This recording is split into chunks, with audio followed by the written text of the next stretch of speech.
Right now, there are still lots of questions surrounding the New York Rangers' potential lineup combinations for opening night when they take on the Pittsburgh Penguins in their season opener. But we do have some pretty interesting practice lines from Friday and Saturday that we're going to take a look at and kind of compare and really try and get a better idea on what these lines could potentially look like for opening night. And obviously, there are still more preseason games to come. There's still lots more practices in training camp, so we're not going to have an exact idea on what they're going to look like, for at least a little while longer, of course, but we can still get a better idea on what they might look like. And we're also going to take a look at the New York Rangers' 5 prospects that are right now still in the mix to potentially make the opening night lineup. And of course, those 5 prospects are Brennan Othmann, Gabe Perreault, Brett Berard, Noah Laba, those are the 4 forwards, and then the 1 defense prospect being, of course, Scott Morrow, who's picked up in that Keandre Miller trade.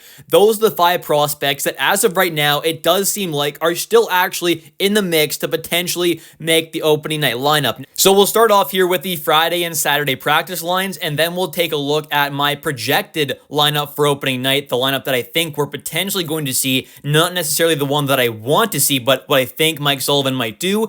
And then we'll also kind of talk about those 5 prospects and really talk about which ones have the best chance to make the lineup. And these lines were posted on X by Vince Mercagliano and Peter Baugh of The Athletic. And they ended up having for Friday's lines, Will Cooley, JT Miller, Mika Zibanejad, Artemi Panarin, Vincent Trocheck, Alexi Lafreniere, Connor Sheary, Juuso Parssinen, Taylor Radish, Brett Berard, Noah Laba, Johnny Brodzinski, and then the last one was Adam Edstrom, Sam Carrick, and Matt Rempe. And now for the defensemen, it ended up being on the top pair, Vladislav Gavrikov alongside Adam Fox. Then for the second pair, Carson Soucy alongside Will Borgen. For the third pair, it was Urho Vakanainen with Braden Schneider. And the fourth was Matthew Robertson alongside Scott Morrow.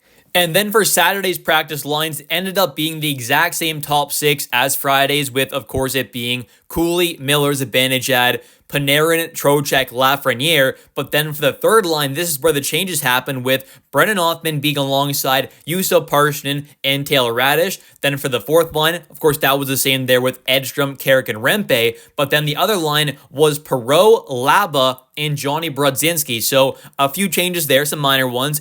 And then for the defense pairs, it was nearly identical with one little minor change there. The top 6 was the exact same. Gavrikov, Foxy, Soucy, Borgen, Vakanainen, and Schneider. But then for the fourth pair ended up being Mackey going in for Robertson, of course, alongside Scott Morrow. So the only main changes that we really saw was, of course, on the defense side of things there. On Friday, Matthew Robertson was in there with the main NHL group, and then he came out and didn't play with them Saturday, which of course Connor Mackey fell in and took his spot. And then you saw on the forward side of things, Friday with the main NHL group, it was Sheary and Berard. And then on Saturday, they came out and it was Othmann and Perreault taking their spots, with Laba being in there both days. So that's pretty interesting to see, of course, as well. But I just think overall, the Rangers are definitely in an interesting spot, because I think right now there is just so much competition for these kind of few spots that are really available in that bottom 6. I do have a feeling that we're probably going to see that top 6 stay the same. That's kind of my guess as of right now. I'm thinking it's probably going to stay as, Cooley, Miller, Zibanejad, Panarin, Trocheck, Lafreniere, probably to begin the season at least. But I do think right now the bottom 6 is definitely still up for grabs, and I would imagine we're probably going to see Edstrom, Carrick, and Rempe more than likely together as that fourth line. So maybe it is just kind of that third line that's still kind of fully up in the air. But I do really think that there is still obviously a lot of competition, and there's no lock-in spots at all in that bottom 6. I think the top 6, those main guys, of course, like Cooley, Miller, Zibanejad, Panarin, Trocheck, and Lafreniere, I do think are all locked into a spot, obviously 100%. And then I do think Carrick is pretty much as well. Obviously not as kind of much of a lock as those other top 6 forwards, but I feel like he's pretty much locked into being that fourth line centerman. And then after that, I think the third line is completely wide open, and then potentially the fourth line wing spots as well. Although, like I said, I do have a feeling we're probably, of course, going to see Edstrom and Rempe be on that fourth line alongside Carrick more than likely. So if that is a scenario, which I do feel like is the most likely one, it pretty much is just that third line that is wide open there for the left wing, center, and right wing spot, which means there is quite a few guys, like 8 or so guys, whatever it is, kind of fighting for just 3 spots there, which is going to be kind of a good thing, I guess you could say, because it is nice, obviously, to have a lot of competition. But I really just kind of feel like that Taylor Radish signing, for example, with him getting like about $1.5 million cap, it just wasn't quite a really needed signing. I think the Rangers had enough kind of depth on the wing side of things. Now, of course, it is always great to have more depth, but at the end of the day, Taylor Radish is just not a guy that I think really has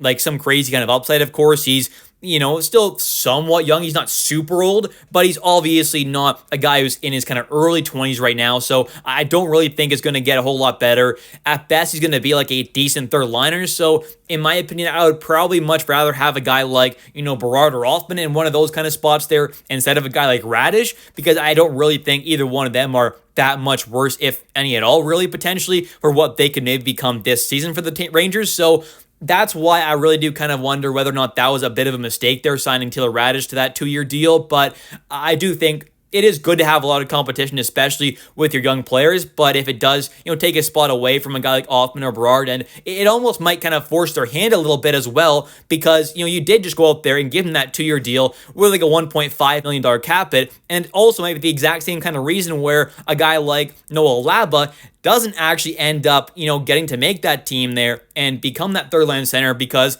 the Rangers went out there, of course, and gave Juuso Parssinen that 2-year extension this past season with a $1.25 million cap hit. So the Rangers might feel inclined to go out there and play these guys who obviously have a bit more kind of money going towards them and more kind of experienced players over their younger prospects, which at the end of the day, maybe it's the right decision, maybe it's not, but I, of course, feel like those players might have a bit of an upper hand just because of that. And also, you got to consider the waiver wire side of things there, which, guys like Parson, of course, and Radish would have to go through waivers. So that might make the Rangers feel even more inclined to go out there and play guys like Parson and of course, Radish, and keep them on the NHL side of things, and, just send down guys like maybe a Gabe Pro or an Othmann or a Berard or a Laba instead of keeping them up, because, of course, they wouldn't have to go through waivers. So that's kind of the tricky part here, and that's where I know a lot of Rangers fans really do want to see Laba be that third line center, and, I do as well. I think if I had the choice, I would put Laba there over Parson, sure. But the point is, kind of like I've been saying here, with everything that's kind of going on here with the contract side of things here, with him getting that 2-year extension, with a $1.25 million cap hit, with him being a more experienced player, and Mike Sullivan in the past kind of favoring to play those more experienced guys, of course, the veteran guys, then maybe we do see a guy like Laba get sent down, even though it does feel like throughout preseason so far, it probably has been a guy like Laba who's definitely played a whole lot better, in my opinion, and really that's not even debatable. I think Laba has been quite phenomenal. So that's kind of the unfortunate part there as a Rangers fan, as we might not get to see our kind of prospects really get that chance right away, especially with a coach like Mike Sullivan there. That's kind of one of the flaws really in picking up an experienced, winning coach like that. But at the end of the day, I just want to see this Rangers team succeed and win games and make the playoffs and go on a run. So if they think, Parson and Radish can help the team do that a little more just for right now to begin this season over guys like a Laba or Othmann or Perreault or Berard, whatever, then I'll see how it goes. But at the end of the day, I would personally rather see a guy like Laba or, Othmann or Berard or Perreault on that third line there over a guy like Radish and Parson. But of course, I don't get to make those decisions, of course, so it is unfortunate, but it very well might end up being those kind of veteran guys who got that 2-year deal over the prospects. And now we'll take a look at my projected lineup. And this is, like I said earlier, not what I necessarily want to see, but what I think we're probably going to see from Mike Sullivan's opening night lineup. And for the forwards, I have Will Cooley, JT Miller, Mika Zibanejad, Artemi Panarin, Vincent Trocheck, Alexei Lafreniere. No real big surprises in that top 6, but then for the third line, I think it'll probably be either a guy like on the left side, Brennan Othmann, or maybe like a Johnny Brodzinski. I do have a feeling it's probably going to be, for the wingers on that third line, a combination of Othmann, Brodzinski, or a guy like Taylor Radish. I think it's going to be 2 of those 3 guys, more than likely, as the third line of wingers. I'm kind of guessing as of right now. Then for the centerman, I do think it'll be Parson, but Laba does seem to still be in the mix. Although, like I said, I do think it's more likely going to go to Parson. Whether or not he's been better or not, I just think it'll go to him. And then for the fourth line, of course, it'll stay the same probably, with it being Edstrom, Carrick, and Rempe.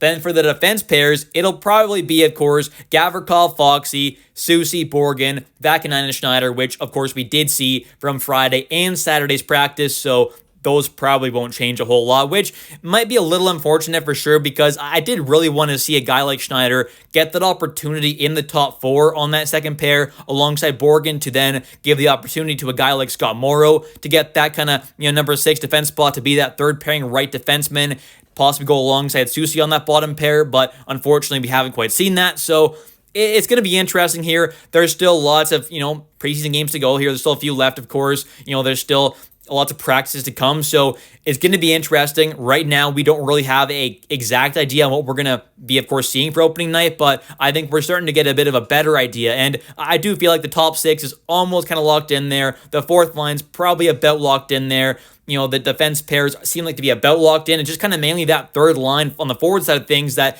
just is kind of wide open right now, which I really don't know what we're going to see. I'm guessing it's probably going to be Parson as that third line center, with a combination of, like I said, Offman, Radish, and Brodzinski as those wingers, but maybe a Berard does sneak back in there. Maybe a Pro does get in there, although I do feel like they'll probably send him down because, he is still pretty inexperienced at the pro level, but obviously he's a very, very talented player, and I wouldn't mind seeing him on that third line. I think it could be a pretty great kind of offensive weapon to have there, but as of right now, those are the kind of lineup combinations that I think we're probably going to see for opening night. So definitely in the comment section down below, let me know your thoughts on today's video and, on these practice lines, on my kind of projected lineup there. What would you change? What do you kind of want to see happen there? Which players do you want to see added in, maybe taken out? Let me know your thoughts on the potential opening night lineup for the New York Rangers, which prospects you want to see in there, because that is definitely a pretty kind of hot topic right now with the New York Rangers. And also, of course, definitely don't forget to click that like and subscribe button for daily New York Rangers content, as I do post a video about the New York Rangers every single day at 10 a.m. Eastern Time.